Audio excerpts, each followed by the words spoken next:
आपल्याला माहिती आहे की एक काळ असा होता की हिटलर हा एक लोकप्रिय होता आणि हिटलरने जगाचं काय केलं हे तुम्ही बघितलेलं आहे. पण हिटलरचे जे मंत्री होते त्यांचं नाव होतं गोबेल्स. आणि गोबेल्सचं एक तत्त्व होतं की 100 वेळा एखादी गोष्ट खोटी असेल ती सांगा, लोकांना ती खरी वाटायला लागते.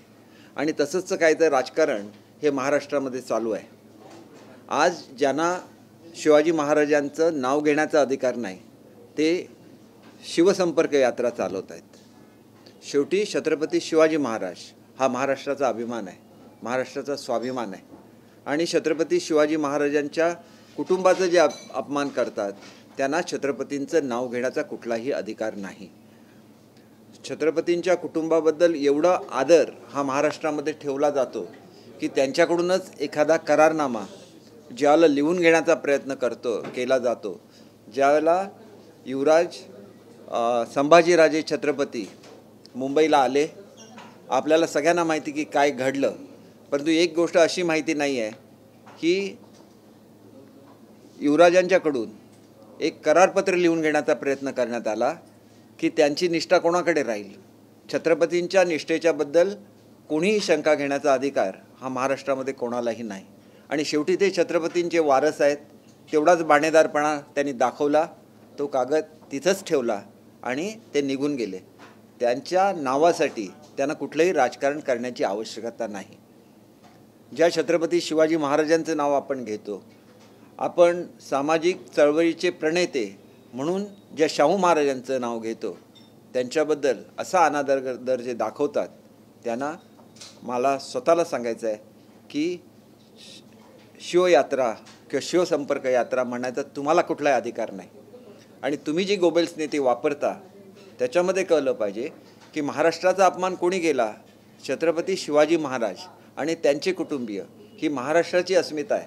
आणि तुम्ही ज्यावेळेला त्यांचा अपमान करता त्यावेळेला तुम्हाला त्यांचं नाव घेण्याचा कुठलाही अधिकार नाही, हे मी अत्यंत स्पष्टपणे सांगतो. आणि कोणालाही असा करार करण्याचा प्रयत्न केला गेला की नाही हे जर विचारायचं असेल तर त्यांनी मंत्री उदय सामंत यांना भेटावं, किंवा मी त्यांना सांगेन की तुम्ही ते सुद्धा आमचे प्रवक्ते आहेत, त्यांना सांगेन की कशा रीतीचा करारपत्र हे युवराजांच्या समोर ठेवण्यात आलं, युवराज संभाजीराजेंच्या समोर ठेवण्यात आलं. आणि त्याच्यामुळे जर तुम्ही महाराष्ट्राच्या भूमीशी असं करणार असाल, महाराष्ट्राच्या अभिमानाला जर तुम्ही ठेच पोचवणार असाल, तर तुम्ही जो शब्द वापरता तो कोणाबद्दल वापरला गेला पाहिजे याचा विचारसुद्धा 100% महाराष्ट्राच्या जनतेने केला पाहिजे. आणि म्हणून शिवरायांच्या नावाने जे उभं केलं ते बाळासाहेबांनी उभं केलेलं होतं. आणि बाळासाहेबांच्या विचाराला सुद्धा तुम्ही प्रामाणिक राहिला का याचा विचारसुद्धा तुम्ही केला पाहिजे. कारण आमच्यासारखी माणसं ही छत्रपतींच्या गादीसमोर नतमस्तक होणं हे सुद्धा स्वतःचं कर्तव्य समजतात. आणि जो शिवसैनिक हे नाव वापरतो त्या सैनिकाच्या मागे शिव असतं, म्हणजे छत्रपती शिवाजी महाराजांची प्रेरणा असते. त्या विचाराशी आपण एकनिष्ठ राहिलं पाहिजे. बाळासाहेबांनी या एका विचारावर अख्खं महाराष्ट्र जागृत केलं आणि ही शिवसैनिकांची एवढी मोठी फौज निर्माण केली. आणि त्याची जर तुम्ही दिशाभूल करत असाल तर त्याच्याशी तरी तुम्ही एकनिष्ठ आहे की नाही, किंवा तुम्ही जो शब्द वापरता तो तेच तुम्ही त्यांच्याशी सुद्धा करताय का याचा सुद्धा विचार झाला पाहिजे. आणि म्हणून तुम्ही लोकप्रतिनिधींना कसपटा समान मानता, तुम्ही लोकशाहीचा सुद्धा अपमान करता. आणि म्हणून एवढे आमदार एवढे खासदार तुम्हाला सोडून का गेले, तर त्यांना लाखो लोकांनी निवडून दिलेलं आहे. आणि त्या लाखो महाराष्ट्राच्या जनतेचा सुद्धा तुम्ही अपमान करताय, हे सुद्धा तुम्ही विसरू नका. त्या महाराष्ट्राच्या जनतेने काँग्रेस आणि राष्ट्रवादीला कधीही निवडून दिलेलं नव्हतं, तरी पण तुम्ही बाळासाहेबांची इच्छा आहे असं दाखवून त्यांना जवळ केलं. बाळासाहेबांची कधी इच्छा होती का काँग्रेस किंवा राष्ट्रवादीला जवळ घेण्याची? कधीही नव्हती. पण तुम्हाला जर सत्तेची स्थानं पाहिजे असतील तर मग बाळासाहेबांची इच्छा काय होती की एखादा शिवसैनिक बसावा महाराष्ट्राच्या मुख्यमंत्र्याच्या गादीवर. परंतु ती इच्छा तुम्ही पूर्ण केली का? केली नाही. परंतु महाराष्ट्राला एक सांस्कृतिक वारसासुद्धा आहे या महाराष्ट्रामध्ये. आणि महाराष्ट्राच्या लोकशाहीच्या इतिहासामध्ये कधीही मुख्यमंत्री आणि त्यांचा मुलगा मंत्री झालेला नाही आहे. आणि ही महाराष्ट्राची परंपरा तुम्ही तोडली, हे सुद्धा लोकांना सांगा की कधी घडलं आहे का? तर तुम्ही ज्यावेळेला यात्रा काढता त्यावेळेला महाराष्ट्रामध्ये एक अशी अनेक राज्यांमध्ये असं घडलं, पण त्या राज्यांना छत्रपती शिवाजी महाराजांचा आणि शाहू महाराजांचा वारसा नाही आणि महाराष्ट्रामध्ये असं कधीही घडलेलं नव्हतं. ते तुम्ही घडवलं आणि मग तुम्ही जो शब्द वापरता तो तुमच्याबद्दल वापरला तर कुठे चुकीचं आहे? तुम्ही असं म्हणू शकता की तुम्हाला मुख्यमंत्री होण्यासाठी पवारसाहेबांनी आग्रह केला म्हणून, पण एकाच घरामध्ये मुख्यमंत्री आणि मंत्री असणं हे महाराष्ट्राचा इतिहास तुम्ही संपूर्ण काढून बघा, आपल्या लोकशाहीचा इतिहास कधीही हे घडलेलं नाही आहे. आणि ते जर महाराष्ट्रामध्ये घडत असेल तर महाराष्ट्राची जी परंपरा राहिलेली आहे की आम्ही असं कधी नाही की एखादा कोणी राजकारणामध्ये असतील तर त्यांच्यानंतर त्यांची मुलं राजकारणामध्ये येणं, ही परंपरा असू शकते, परंतु अशी परंपरा महाराष्ट्रामध्ये कधीही राहिलेली नाही आहे. त्याच्यामुळे महाराष्ट्र हे एक असं राज्य आहे की ज्यांनी सामाजिक परिवर्तनाचा मंत्र संपूर्ण भारताला दिला. महाराष्ट्रामध्ये स्वतःची एक परंपरा आहे, लोकशाहीची एक परंपरा आहे आणि ही लोकशाहीची परंपरा कधीही तोडली गेली नाही. आणि ज्या लोकांनी तोडली त्यांनीच जर महाराष्ट्रामध्ये असं जर खोटं सांगत फिरत असेल तर कधीतरी यांच्याबद्दल बोलायलाच लागतं. आजपर्यंत आदरापोटी मी बोलत नव्हतो, परंतु गोबेल्सचा जन्म महाराष्ट्रामध्ये होता कामा नये, या भूमीला ते सहन होणार नाही. आणि म्हणून त्यांच्या काळात कोण लोकप्रिय होता, म्हणून त्या काळामध्ये सुद्धा असा विचार रुजला गेला असेल तर त्यांनी जर्मनी हा पूर्ण देशाची हानी झाली. जर्मनी हा देश रसातळाला गेला. भले त्या लोकांनी पुन्हा त्याला उभं केलं असेल तर तो त्यांचा देशाभिमान झाला, परंतु अशी जी तत्त्वं असतात आणि अशा ज्या नीती असतात ही राज्याला आणि देशाला रसातळाला नेतात, ही सुद्धा वस्तुस्थिती आहे. आणि म्हणून त्याच्याकडे त्याचप्रमाणे बघितलं गेलं पाहिजे, ही सुद्धा वस्तुस्थिती आहे. आणि म्हणून मी तुम्हाला एकच गोष्ट सांगतो की हे एका बाबतीत झालेलं नाही आहे. हे तर ज्या नरेंद्र मोदीजींनी संपूर्ण भारतामध्ये एक हिंदुत्वाचा गजर केला, बाळासाहेबांचं स्वप्न साकार केलं, 370 कलम रद्द करून दाखवलं, त्यांच्याशी तुम्ही काय केलं? तुम्ही जर बंद खोलीमध्ये झालेल्या शहांच्या चर्चेचा हवाला देता तर बंद खोलीमध्ये तुम्ही मोदी साहेबांची काय चर्चा केली, त्यांना काय वचन दिलं आणि ते वचन तुम्ही तोडलं असेल की ज्या भाजपने तुमच्या एवढेच नगरसेवक असून निर्विवाद पाठिंबा दिला शिवसेनेला निर्विवाद सत्ता दिली मुंबई महापालिकेची की जी मराठी अस्मिता आहे, तिथं शिवसेनेला संधी देणं एकही पद न घेता हे खऱ्या अर्थाने मराठी जनतेच्या आणि महाराष्ट्राचा सन्मान होता. मग त्या BJPशी तुम्ही बोलला तरी का? तुम्ही त्यांच्याशी बोलणं टाळलं आणि काँग्रेस राष्ट्रवादीला एकत्र केलं. मग तुम्ही जो शब्द वापरता तो शब्द जर तुमच्याबद्दल वापरला BJPने तर तुम्हाला कसं वाटेल याचा सुद्धा विचार करा. शेवटी असं नाही आहे की केवळ तुम्ही दिलेले शब्द पाळता आणि तुम्ही दिलेले शब्द पाळत नसला तर तोच शब्द तुमच्याबद्दल का वापरला गेला ना पाहिजे हे म्हटलं पाहिजे. असे शब्द आम्ही तोंडामध्ये सुद्धा घेत नाही. त्या 50 लोकांचा मला अभिमान आहे ज्यांनी आपल्या तत्वासाठी बंड पुकारलं, त्या ठिकाणी उठाव केला आणि त्यांनी आपलं यशस्वी करून दाखवलं. जे काम होतं, जो महाराष्ट्राच्या जनतेला शब्द दिलेला होता, महाराष्ट्राच्या जनतेने काँग्रेस आणि राष्ट्रवादीला कधी निवडून दिलेलं नव्हतं, त्यांनी BJP आणि सेनेला निवडून दिलेलं होतं. आणि म्हणून महाराष्ट्राच्या जनतेला जो दिलेला शब्द तो खरा करणारा ते गद्दार. आणि तुम्ही कोण ज्यांनी महाराष्ट्राच्या जनतेला दिलेला शब्द मोडला? तुम्ही खरं तर जनतेच्या समोर पुन्हा जायला पाहिजे होतं. आम्हाला कौल कुठला दिलेला आहे महाराष्ट्राच्या जनतेने? कौल सेना आणि भाजपच्या युतीला कौल दिलेला आहे, काँग्रेसला आणि राष्ट्रवादीला कधी कौल दिलेलं नाही. आणि म्हणून तुमच्याबरोबर फक्त 10-15 लोकप्रतिनिधी शिल्लक राहिले. सगळे लोकप्रतिनिधी हे लोकांच्या विचाराच्या बरोबर गेले. ही वस्तुस्थिती आहे आणि ती वस्तुस्थिती सांगा महाराष्ट्राला. कधी काय झालं, कधी कोणाला हे केलं? BJPने तुम्हाला उपमुख्यमंत्रीपद सुद्धा दिलेलं होतं. एखादा दुसरा मनुष्य शिवसेनेमध्ये वाढू नये, साधा शिवसैनिक वाढू नये म्हणून ते तुम्ही उपमुख्यमंत्रीपद सुद्धा गेल्या टर्मला घेतलं नव्हतं ज्यावेळेला आम्ही एकत्र होतो. मी याला साक्षीदार आहे की खरोखर देऊ केलेलं होतं. आणि ज्यावेळेला मुंबईमध्ये हे सगळं घडत होतं त्यावेळेला मी वर्षा बंगल्यावर होतो. वर्षा बंगल्यावर BJPचं पूर्ण बहुमत महापालिकेमध्ये येण्याची शक्यता होती. तसं ते घडलंसुद्धा असतं. देवेंद्रजींनी उद्धव साहेबांचा मान राखला आणि त्यावेळेला मी इथं उद्धव साहेबांच्या बरोबर बसलेलो होतो, देवेंद्रजींच्या बरोबर होतो वर्षा बंगल्यावर. त्याच वेळेला मातोश्रीवर शिंदेसाहेब होते आणि मुख्यमंत्री महोदयांशी बोलत होते, फडणवीस साहेबांशी बोलत होते. मग त्यांनी तुम्हाला ज्यावेळेला एकमुखी पाठिंबा दिला, मराठी माणसाचा स्वाभिमान त्या ठिकाणी कसा राखला जाईल हे त्यांनी बघितलं. मग त्यांच्याशी तुम्ही केलेली काय आहे हे? मग आम्ही हाच परत परत तुमच्याबद्दल उच्चारायचा का? मी एक सर्वसामान्य मनुष्य आहे जो मोठ्या माणसांचा आदर ठेवतो, म्हणून मी स्वतःच्या तोंडाने त्याचा शब्दाचा उच्चार करत नाही. परंतु खरं काय घडलं हे महाराष्ट्राच्या जनतेला कधी ना कधी घडलंच पाहिजे. बंद खोलीमध्ये तुम्ही चर्चा करता, त्याला त्या बंद खोलीमध्ये कुठली आश्वासनं देऊन दिल्लीहून परत येता आणि प्रत्यक्षात काय करता हे सुद्धा कळलं पाहिजे. आणि म्हणून जे लोक आज बसतात ह्याच्यावर, आम्हाला सगळ्यांच्याबद्दल आदर आहे, मोठे मोठे नेते आहेत, त्यांनी खरं तर बसता कामा नये, त्यांनी बसलं पाहिजे ते महाराष्ट्राच्या जनतेचे प्रश्न मांडण्यासाठी, आणि ते सभागृहामध्ये मांडू शकतात. परंतु त्याच्याबद्दल मी उद्या बोलेन. परंतु हे जे काय चाललेलं आहे महाराष्ट्रामध्ये त्याच्याबद्दल आज बोलतोय. मुलांनी पाहिजे तर इतिहास वाचून बघावा, आणि हा जो इतिहास आहे हा कधीही कुठल्याही राज्याला मोठं करत नाही, राष्ट्राला मोठं करत नाही. म्हणून गोबेल्स नीतीला बळी पडू नका एवढंच सांगण्यासाठी आजची पत्रकार परिषद आहे. आणि एकाच विषयापुरती मी पत्रकार परिषद घेतली, कारण मी तळमळून मनापासून काम करणारा कार्यकर्ता आहे.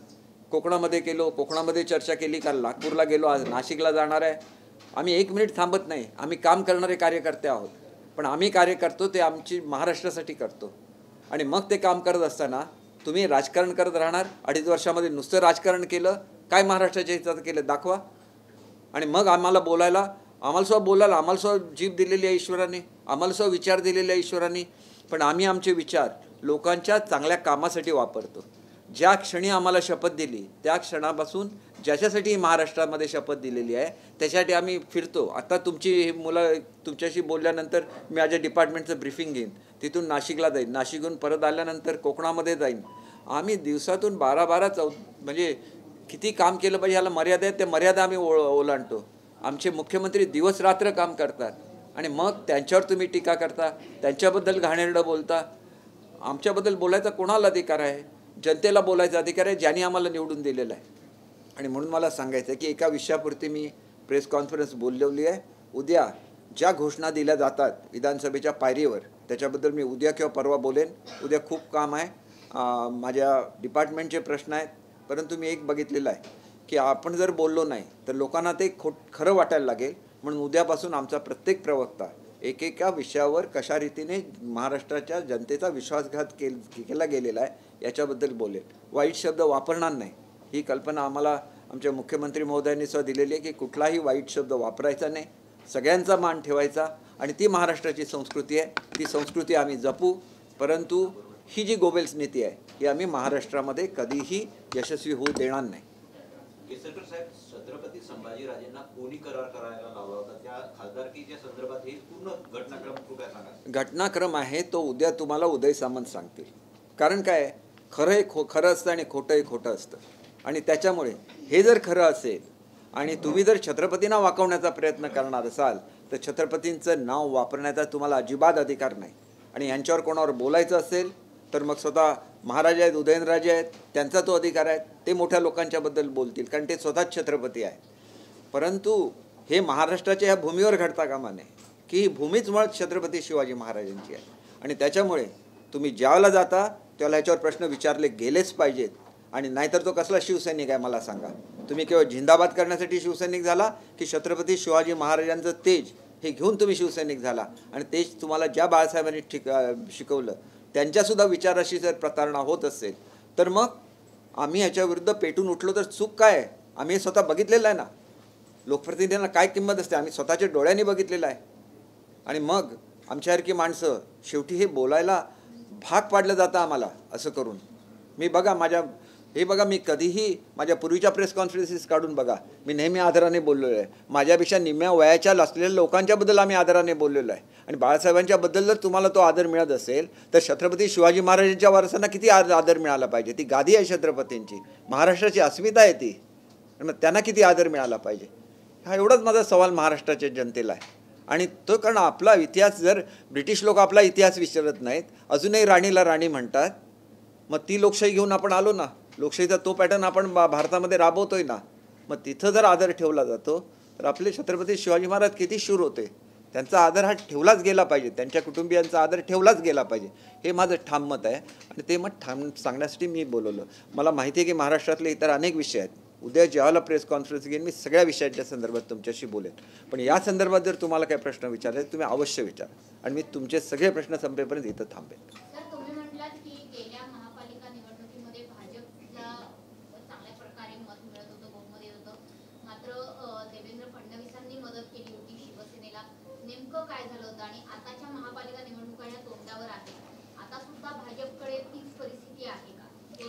एक गोष्ट अशी आहे की शिवसेनेला 88च्या आसपास सीट मिळाल्या होत्या आणि भाजपला 84च्या आसपास सीट मिळाल्या होत्या.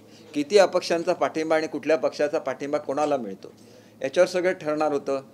ज्यावेळेला मुख्यमंत्री एखाद्या राज्याचे असतात त्यावेळेला ते बेटर पोझिशनमध्ये असतात. अनेक लोक सत्ताधारी पक्षाकडे येतात कारण त्यांना आपापल्या पक्षाच्या वतीने कामं करून जनतेची घ्यायची असतात. अशा परिस्थितीमध्ये भाजपला सुद्धा मोठ्या प्रमाणात पाठिंबा मिळत होता सत्ता स्थापन करण्यासाठी मुंबईमध्ये. परंतु मराठी माणसाची सत्ता मुंबईवर राहिली पाहिजे हा बाळासाहेबांचा विचार होता आणि त्याच्यासाठी 84 त्या ठिकाणी मला आता एक्झॅक्ट नंबर कदाचित तो चुकू शकेल कारण मी महापालिकेच्या राजकारणामध्ये नाही, परंतु एवढा मोठा पाठिंबा लोकांचा असतानासुद्धा एकही पद हे भाजपने घेतले नाही. सगळीच्या सगळी पदं ही शिवसेनेला दिली. मग त्यांचा असं काहीतरी त्याग आहे की नाही? नेहमी नेहमी तुम्ही त्यांना शिव्या घालणार का? असं होत नसतं. शेवटी ज्यांनी आपल्यासाठी केलं त्यांच्यावर बोलणी तरी करायला पाहिजे होती. समजा मनं दुखावली गेली असतील किंवा बंद खोलीमध्ये, आताच तुम्हाला सांगितलं मी बंद खोलीमध्ये तुम्ही जशी शहासाहेबांची चर्चा केली तशी तुम्ही मोदी साहेबांची सुद्धा चर्चा केलेली आहे ना. मग सांगा जनतेला की त्यांना दिलेला शब्द तुम्ही पाळला की नाही तो. आणि मग ह्यांना काय अधिकार दिलेला आहे आदित्यजींना प्रत्येक ठिकाणी जाऊन आम्हाला काहीतरी घाणेरडं बोलायचं? आम्ही जनतेबरोबर आहोत आणि म्हणून तुम्हाला सांगतो की आम्ही आमच्या तत्वासाठी उठाव केला आणि तत्वासाठी उठाव करत असताना आमची पदं आहेत. शेवटी आम्ही निवडून आलेलो आहोत, त्यासाठी केवढी तरी मेहनत घेतलेली आहोत. ती आम्ही सगळी लोकशाहीच्या रक्षणासाठी म्हणून आम्ही त्या ठिकाणी एक आमची पदं ही धोक्यामध्ये आणली. ते आम्ही डावाला लावली ती पदं. म्हणजे ही वस्तुस्थिती आहे. महाराष्ट्राने हे जाणून घेतलं पाहिजे की सहजासहजी कोण आमदारपद सोडत नाही, सहजासहजी कोण कोर्टाच्या समोर जात नाही, सहजासहजी आपल्या पदाला चॅलेंज हो असं करत नाहीत. पण आम्ही करून दाखवलं आहे ना. आणि आम्हाला काय करायचं तो निर्णय कोर्ट घेईल. लोकशाहीचं रक्षण करायचं की नाही, लोकशाहीची काय काय तत्त्व आहेत ह्याच्यावर सगळ्यांवर त्याचं चर्चा होईल. आणि एक चांगला निर्णय की तुम्ही ज्या वेळेला लोकांच्या समोर जाता, तुम्ही प्री पोल अलायन्स करता आणि त्याला लोकांनी मतं दिल्यानंतर तुम्ही ते बदलता, हा मुद्दासुद्धा तिथं आला पाहिजे असं मला स्वतःला वाटतं. मी काय कोर्टामधला तज्ज्ञ नाही, परंतु तिथं तोसुद्धा मुद्दा आलाच पाहिजे ना. लोकशाहीवर ज्यावेळेला चर्चा होईल त्यावेळेला हे सगळे मुद्दे तिथं येतील. आम्ही सुद्धा आमचे मुद्दे मांडू की पक्षामध्ये लोकशाही होती का, निर्णय घेताना आम्हाला विचारलं गेलं का, पक्षाच्या राष्ट्रीय कार्यकारिणी घेतली गेली का. अनेक मुद्दे आहेत. ते मुद्द्यावर चर्चा होईल ना त्या ठिकाणी. आणि मग लोकशाहीमध्ये असे निर्णय घेता येतात का ह्याच्यावर चर्चा होईल. तो एक मोठा विषय आहे आणि कोर्टाच्या संदर्भात मी कधीच बोलणार नाही कारण कोर्ट हे सर्वोच्च असतं, त्यांच्याबद्दल चर्चा करायची नसते. पण काहीतरी बोलायचं, लोकांना जाऊन काहीतरी सांगायचं, हे कुठेतरी थांबलं पाहिजे असं मला स्वतःला वाटतं.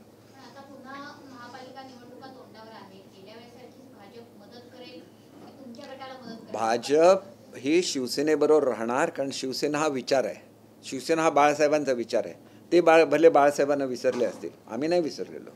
आम्ही बाळासाहेबांचा विचार घेऊन मुंबईच्या जनतेसमोर जाऊ. भाजप आपला मित्रपक्ष बाळासाहेबांनी ठरवलेला होता, त्या मित्रपक्षाला बरोबर घेऊन जाऊ आणि ज्या सीट ते सांगतायत ते आमच्या येणाऱ्या सीट अधिक भाजपच्या येणाऱ्या सीट मिळून तेवढी संख्या निश्चितपणे महापालिकेमध्ये येईल याची मला खात्री आहे. 150 ज्या सीट सांगितलेल्या आहेत, 150 म्हणजे शिवसेना अधिक भाजप मिळून 150 सीट मुंबई महापालिकेमध्ये येतील. आमची युती ही परमनंटली आता झालेली आहे. आमच्या स्वार्थासाठी आम्ही कधीही युती तोडणार नाही.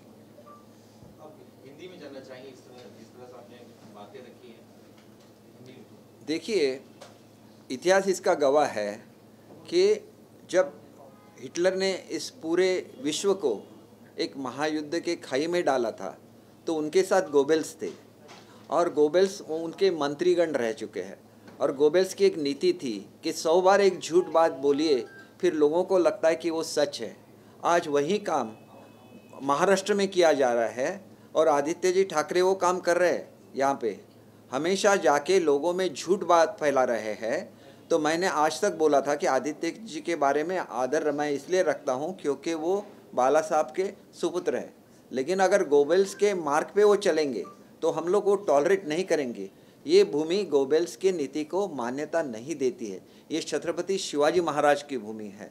ये छत्रपति शिवाजी महाराज की भूमि के लोगों को समझना चाहिए कि जिनके नाम से हमारा राज्य चलता है, छत्रपति शिवाजी महाराज के नाम से.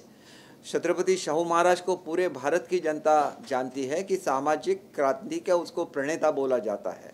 उन्होंने सामाजिक क्रांति लाई अपने राज्य में और वो क्रांति पूरे भारतवर्ष में फैल गई. और उनके जो वंशज है उनको अगर अपमानित किया जाता है तो ऐसे लोगों को छत्रपति शिवाजी महाराज का नाम यहाँ पे यूज़ करने का अधिकार किसने दिया है? आज अपने यात्रा को वो शिव संपर्क यात्रा बोल रहे हैं, तो उनको छत्रपति शिवाजी महाराज का नाम यूज़ करने का कोई भी हक नहीं है। जिनके वंशजों को वो इस तरह से बुरी तरह से बर्ताव करते हैं, छत्रपति शिवाजी महाराज जो भी शब्द देते थे उसका अमल करते थे। आज हम लोग गए थे महाराष्ट्र के जनता के सामने, वहाँ पे शिवसेना और भाजपा युति के नाम से, और लोगों ने हमको जिता के दिया था शिवसेना और भाजपा के नाम की युति के नाम से। उन्होंने पराभूत किया था कांग्रेस और राष्ट्रवादी को। तो किस हक से आपने उनको अपने साथ ले लिया? केवल अपने पद के लिए? और महाराष्ट्र का एक इतिहास है कि महाराष्ट्र के लोकशाही को भी एक इतिहास है कि महाराष्ट्र के लोकशाही को एक परंपरा है कि इस महाराष्ट्र में एक सामाजिक क्रांति का ये महाराष्ट्र है। भारत जो आज़ाद हुआ वह क्रांति भी मुंबई से चालू हुई थी। कांग्रेस की स्थापना इस मुंबई में हुई थी। एक इतिहास है महाराष्ट्र को। इसलिए महाराष्ट्र में अभी तक कभी भी ऐसे नहीं हुआ कि एक मुख्यमंत्री हो और उसका बेटा मंत्री हो। महाराष्ट्र में कभी भी नहीं हुआ। अगर आप उसको भी तोड़ते हैं तो आपको महाराष्ट्र की जनता को इसको जवाब देना पड़ेगा कि ये भी आपको बाला साहब ने बोला था क्या? बाला साहब ने आपको बोला था कि एक शिवसैनिक को महाराष्ट्र का मुख्यमंत्री बनाए, आपने नहीं बनाया। ठीक है, मैं ऐसे समझता हूँ कि आपकी मजबूरी थी, शरद पवार साहब ने आपको कंपेल किया था, लेकिन ये करने के लिए आपको किसने बोला था? ये तो महाराष्ट्र की संस्कृति थी। चाहे अलग अलग राज्य में ये होता होगा, लेकिन वो महाराष्ट्र नहीं है। इस भूमि को परंपरा है, उस परंपरा को आपने तोड़ा है। तो आप जो शब्द हमारे खिलाफ यूज़ करते हैं वो अपने खिलाफ यूज़ कीजिए। आप जनता को बोलिए कि आपने क्या किया है, किस तरह महाराष्ट्र की जनता ने भाजपा और सेना की युति को जिताया था, कांग्रेस राष्ट्रवादी को हराया था, फिर उनको सत्ता में आप कैसे लेके आए। ये क्या है? जब आप गद्दार शब्द का यूज़ करते हैं तो ये जनता के साथ हुई गद्दारी है। और लोकशाही में जनता सर्वोच्च रहती है। इसमें बोलता है कि मतदार राजा है, तो उस राजा के साथ आपने जो भी किया है वो किया है। मैं उस शब्द का रिपीट नहीं करूँगा यहाँ पे, क्योंकि हम लोग एक अच्छी तरह से ये करते हैं, दूसरे के बारे में बुरे शब्द नहीं बोलते हैं। आप ऐसे बुरे शब्द बार बार जनता को जाके बोलते हैं तो हमें भी जवाब देना पड़ता है, जबकि हम लोग सबका आदर करते हैं। जिस छत्रपति शाहू महाराज का आपने अपमान किया, वो शाहू महाराज हमारा स्वाभिमान है। वो संभाजी राजे जो है वो हमारा स्वाभिमान है। अगर आप उनसे कुछ लिख के लेते हैं कि हम आपके साथ एकनिष्ठ रहेंगे, एकनिष्ठ किसके साथ रहना है? छत्रपति शिवाजी महाराज के साथ एकनिष्ठ रहना है, इस महाराष्ट्र की भूमि के साथ एकनिष्ठ रहता है। उन्होंने वो कागज़ को फेंक दिया, उन्होंने उसको एक्सेप्ट नहीं किया।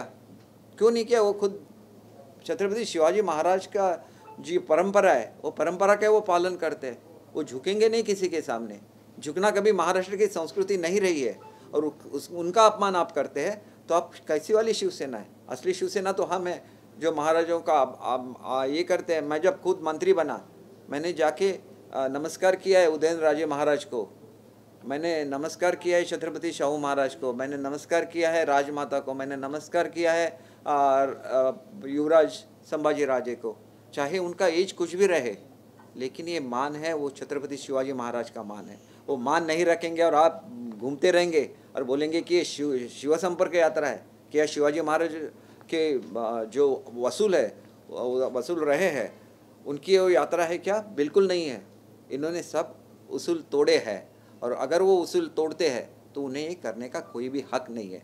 इसलिए मैंने आज की प्रेस कॉन्फ्रेंस ली थी, क्योंकि ये महाराष्ट्र के अस्मिता का विषय है और महाराष्ट्र में ऐसे नहीं होना चाहिए। और युवा पीढ़ी को समझना चाहिए कि ये 100 बार जब झूठ बोलते हैं तो इनका उद्देश्य ये है कि उस झूठ को इनको सच में कन्वर्ट करना है। मैं ये भी बोलना चाहूँगा कि जब मुंबई महापालिका का इलेक्शन हुआ था, 84 सीट्स मिले थे बीजेपी को, 88 मिले थे शिवसेना को। एग्जैक्ट नंबर तो मैं इसलिए नहीं ये करता क्योंकि मुझे याद नहीं है, लेकिन वो बिल्कुल 2-4 सीट का उसमें डिफरेंस था। और उस वक्त ऐसी स्थिति आ गई थी कि बीजेपी मुंबई महापालिका में अपने सत्ता बना सकती थी। लेकिन ये बाला साहब का सपना था कि मराठी जो नेता है वही उस कॉरपोरेशन पे राज करे, तो उसका ऑनर किया था बीजेपी ने। अगर बीजेपी ने एक भी पद अपने पास नहीं लिया और खुला समर्थन दे दिया शिवसेना को, तो उसका आदर आप नहीं करेंगे क्या? आप उनसे भी यही करेंगे कि उनको छोड़ देंगे? तो ये भी देखिए ना, आप बोल रहे हैं कि आपके साथ जो शाह साहब की बात हुई वो बंद कमरे में हुई, लेकिन आपकी बात मोदी साहब के साथ भी बंद कमरे में हुई। वो उस वक्त आपने उनको क्या प्रॉमिस किया था, और अगर उस प्रॉमिस को आप तोड़ते हैं तो आपको क्या किस नाम से बोलना चाहिए? ये भी आदित्य जी ने सोचना चाहिए जब वो ऐसे बुरे शब्द यूज़ करते हैं। हमारे 50 MLAs है, हमारे MPs है, क्यों छोड़ के गए आपको? क्योंकि आपने जो हमारे जनसत्ता है, हमारी जो लोकशाही है, उसका अपमान आप बार बार करते रहे, इसलिए वो आपको छोड़ के चले गए।